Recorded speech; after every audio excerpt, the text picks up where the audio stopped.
there, I'm Sheila Younglove, and I'm running for Senate for the 16th District of Tennessee.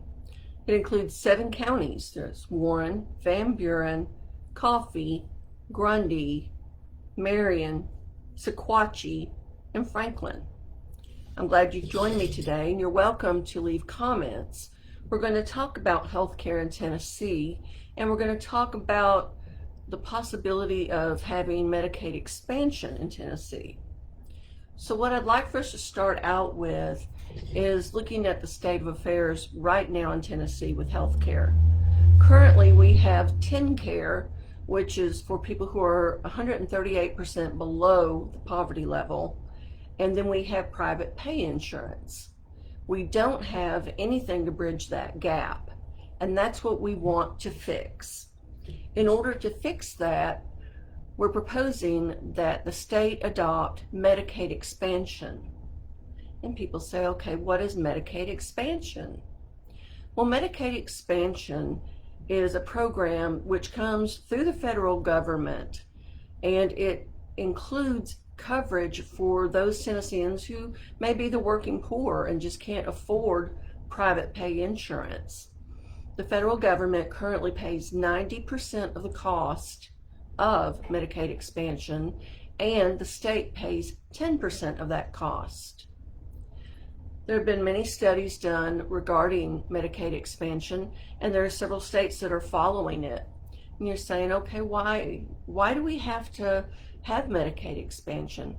Well, for one thing, Tennessee is considered to be one of the most unhealthiest states in the country as far as medical care and medical conditions are concerned. We can improve this. When we improve this sort of thing for Tennessee, then we attract more people to bring their businesses here and create more jobs. Let's look at some of the facts about Medicaid expansion. Under Medicaid expansion, about 280,000 Tennesseans who currently have no insurance whatsoever would be covered, and they could go to a primary care physician instead of going to the emergency room when they needed to see a doctor. That would also provide coverage for approximately 29,000 veterans who currently can't get to the Veterans Administration for their health care, or the wait is so long that they have to go somewhere right now. They can't wait around. And so that's what we think Medicaid expansion could help us improve. I welcome your comments. I welcome your questions, and we'll discuss this evening. There have been some studies done, of course. Belmont University did a study. Vanderbilt did a study in conjunction with Harvard recently. And out of that study, of course, the usual outcomes are, that you would expect have come. It meant that people would have better overall health. They would be having some way to pay for their day-to-day regular health care, and they wouldn't have to go to the emergency rooms. Think about this. In Tennessee, since 2010, 12 of our rural hospitals have had to shut their doors because they couldn't afford to stay open. Not only is that a health risk for the people who are not getting any sort of health insurance coverage, it also does away with jobs for part of the community that depend on that hospital for their work. Nurses, doctors, staff that help run the hospital, records keepers, all facets of a hospital. And that gets to be a huge deal when you get to closing 12 rural hospitals. And currently 15 more rural hospitals are on the chopping block. We can't allow this to go on. So let's discuss this. I'm waiting for your comments, and as soon as you bring me some of your comments, we'll talk about some of your questions and find answers together. But while we're waiting on that, I'm going to pull up some information from Tennessee Justice Center.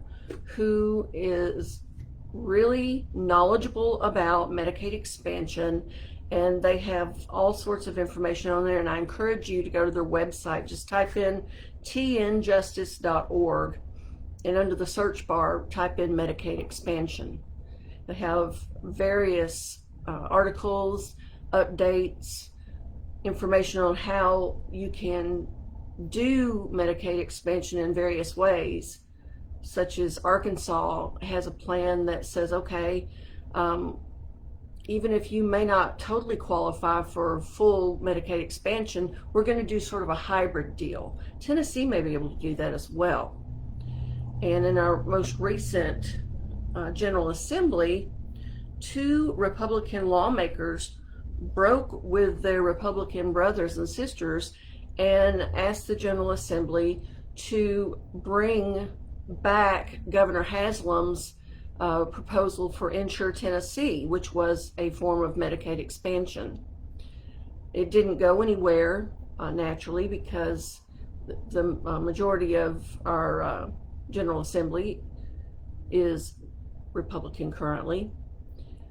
They did have, of course, the support of the Democrat General Assembly members. Let's see what else they had to say on that.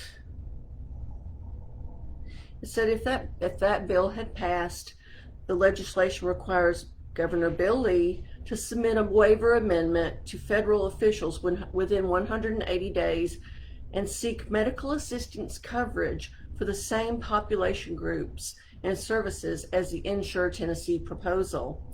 Additionally, the measure would keep in place Tennessee's ongoing request for Medicaid dollars through a block grant, as well as work requirements for TennCare enrollees. The senators that had brought, the Republican senators who had brought this bill back before the General Assembly, had stated they thought that Governor Haslam had the right idea back when he tried to bring it to Tennessee. Whether you're a Democrat, a Republican, or independent, every parent wants to be able to take their kid or themselves to the doctor when they get sick. That came from Senator Ramesh Akbari of Memphis. Senate Democrats have long believed that Medicaid expansion would be the right step for Tennessee, and will work with any Republican to get it done.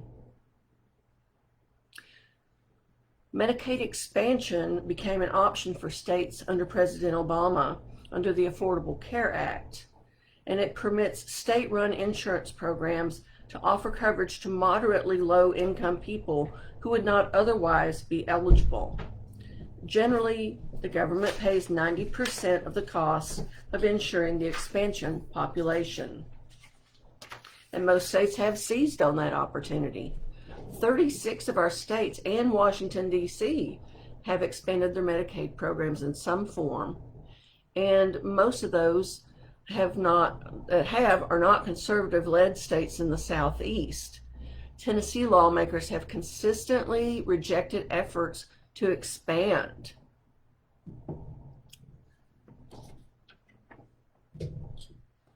You know, healthcare should be a right, not a privilege. Of course, America is a capitalistic society, so this is something that is an issue that obviously riles the insurance lobby, the medical lobby, and the state government. But I believe that we should adopt Medicaid expansion in Tennessee so that in-between people can have proper health care and receive care for day-to-day illnesses and wellness checkups. Tennessee, like I said, is currently considered to be one of the unhealthiest states in America. We're not going to attract employers if we are considered a very unhealthy state. That's common sense. We can reverse that trend with the Medicaid expansion. And it won't raise our taxes. Like I said, currently the federal government pays 90% of that cost. The state picks up 10%. And the state can also take people who are currently under TennCare which is state-run, and move them over to Medicaid expansion and cover them under that. And so Tennessee is in effect saving money from what they were paying totally under TennCare to paying 10% under Medicaid expansion. And that sounds like a win-win to me for us. And we need this type of coverage so that we don't end up running to the emergency room for wellness checks or for minor incidents. And we can therefore keep costs down, keep the hospitals open. People who live in very rural areas won't have to travel, an hour and a half at minimum to a larger city for a hospital for care, and particularly in emergency situations. If you're having a heart attack, you don't want to have to drive an hour and a half to get to a hospital. You shouldn't have to. Medicaid expansion can help us keep our rural hospitals open. So let's go online and let's see what our questions are here. Now I may need to get some help in doing this. Who would pay for the 10% that Tennessee is required to pay? On the 10% that Tennessee would be required to pay, right now there are block grants for that. And the hospitals would also help cover part of that cost on it so that the citizens are not burdened, tax-wise in that regard. It makes it better for the hospitals as well as the citizens in general.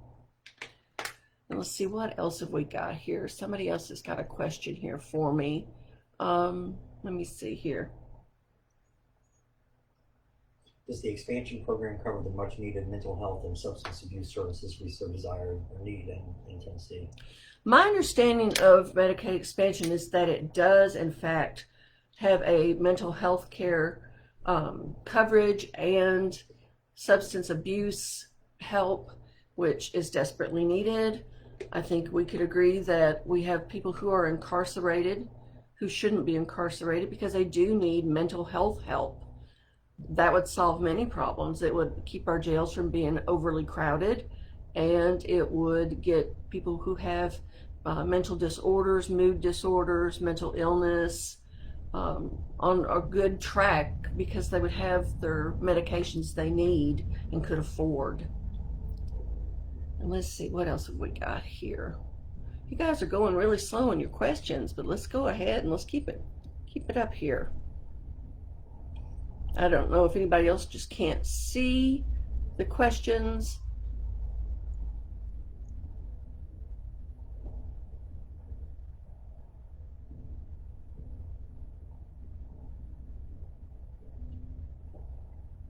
How does the closing of hospitals in Tennessee relate to healthcare? What immediate effects are there because of the hospital closures? Well, the immediate effects of the hospital closures relates back to what I said just a moment ago. You're losing jobs in Tennessee. You're also having your citizenry risking their lives while traveling to larger cities for healthcare if they can actually get there. A lot of times, we see increasingly people having to be flown places by helicopter, and that's certainly not inexpensive.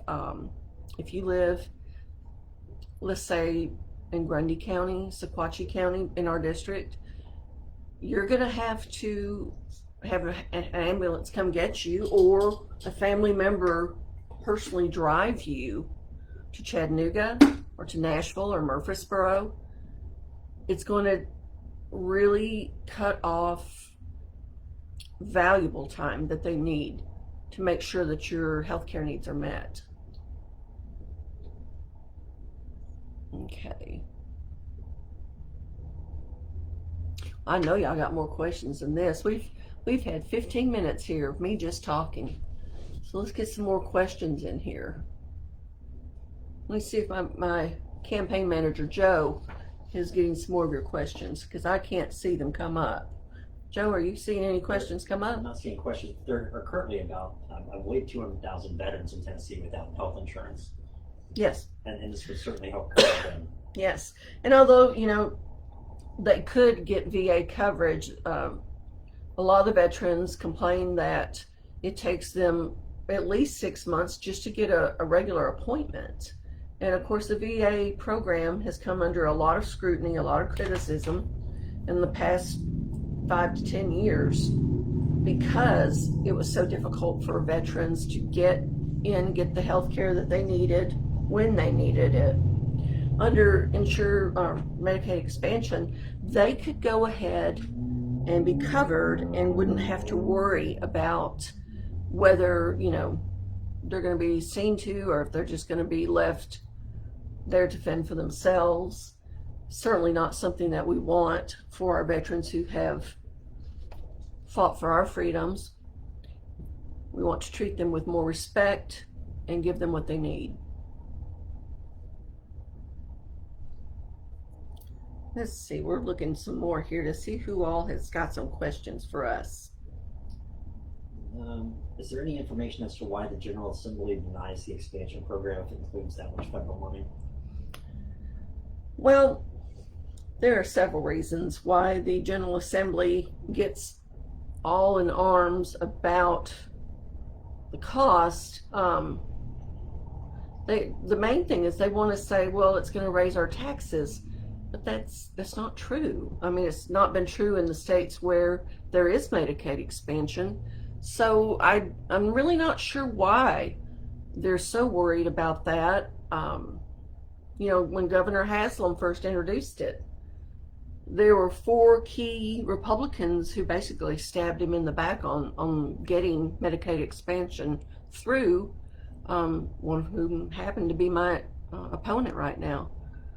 So I'm not really sure where they're going at with that because it's not coming out of their pockets. It's not raising taxes. It increases revenue taxes that come in. It increases payroll for Tennessee, like I said, with jobs. To me, it seems like a win-win. It really does. And I'm looking here at Vanderbilt's study. Give you some more information on this because we like to stay informed.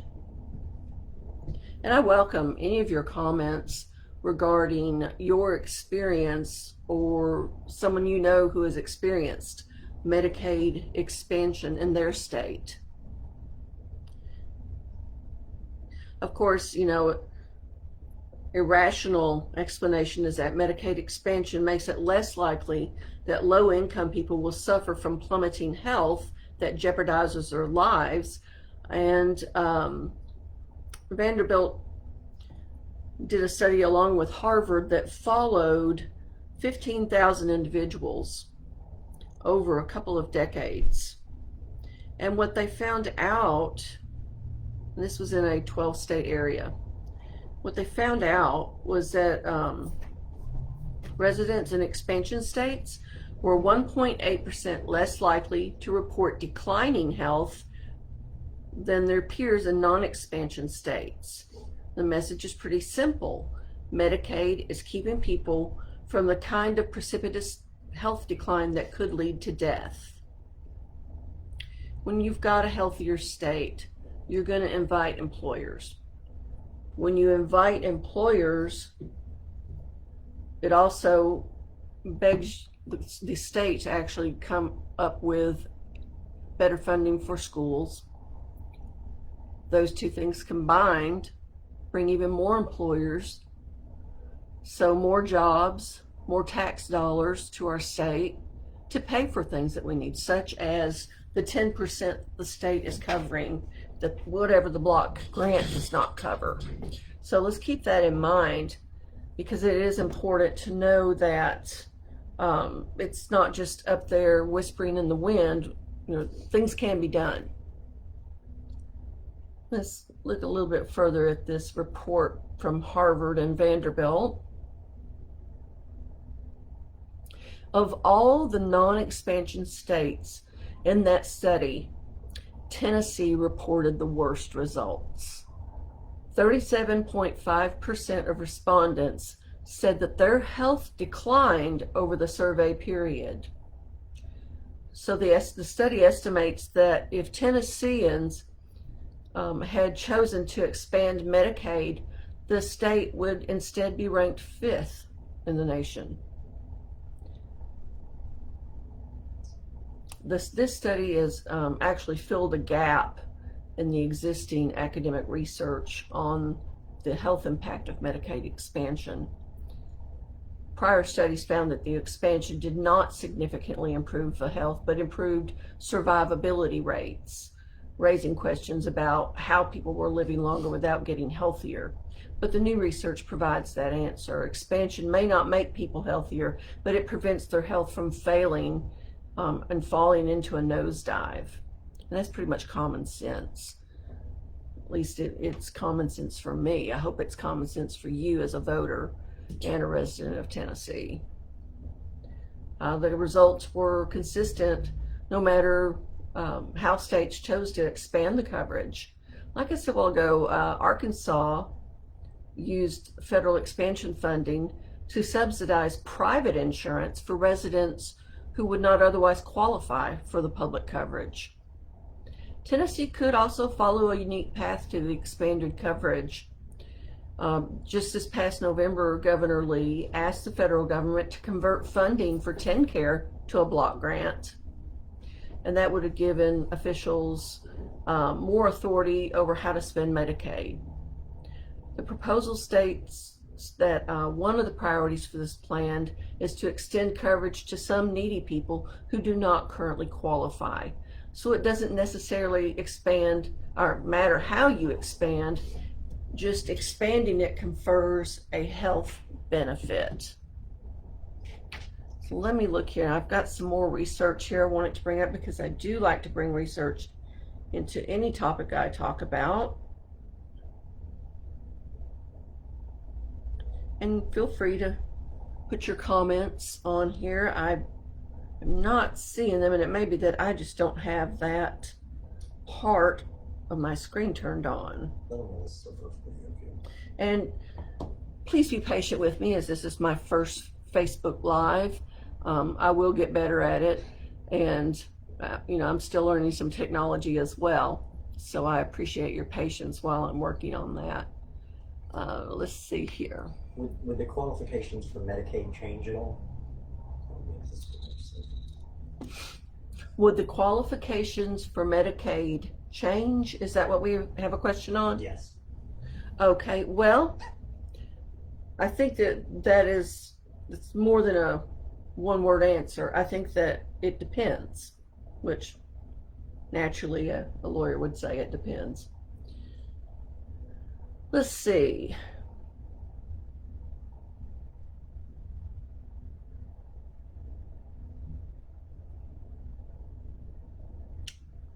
Well, first of all, expanding eligibility allows states to cut spending in other parts of their Medicaid programs, and it allows states to cut spending outside of Medicaid, particularly on state-funded health programs for the uninsured, with the net impact on their general funds being much smaller than the expansion cost. And that is some research and information that just came out in May of this year, actually. Let me see what we got here. Tennessee's not alone in rejecting Medicaid expansion. Oklahoma's rejecting it, Maine, Utah, Idaho, and Nebraska. Let's see. Well, now they've already expanded Medicaid or are in the process of doing it. And people say, well, why would that even be a bad idea? What's the downside here? Obamacare's Medicaid expansion was thought to do more harm than good initially. Every state that has expanded Medicaid has put an undue burden on taxpayers. Well, the study by Vanderbilt and Harvard disproved that. And that was a comment that was made back in 2018.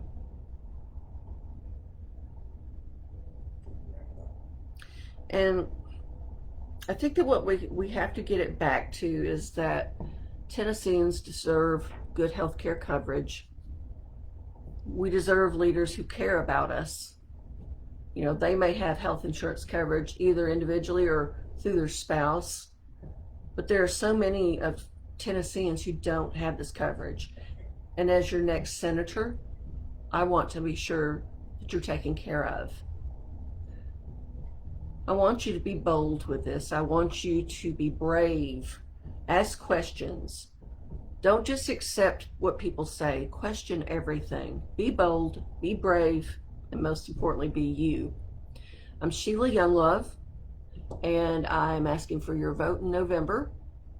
And we will be doing a Facebook Live every Saturday evening between now and probably right before the election. So if there are topics that you would like to see us discuss, please message us and we'll be certain to cover that. So I'm going to sign off for now, but you should be able to come back and watch the video, and you can still send questions to us regarding this video. So I hope you all have a pleasant evening, and I'll see you soon.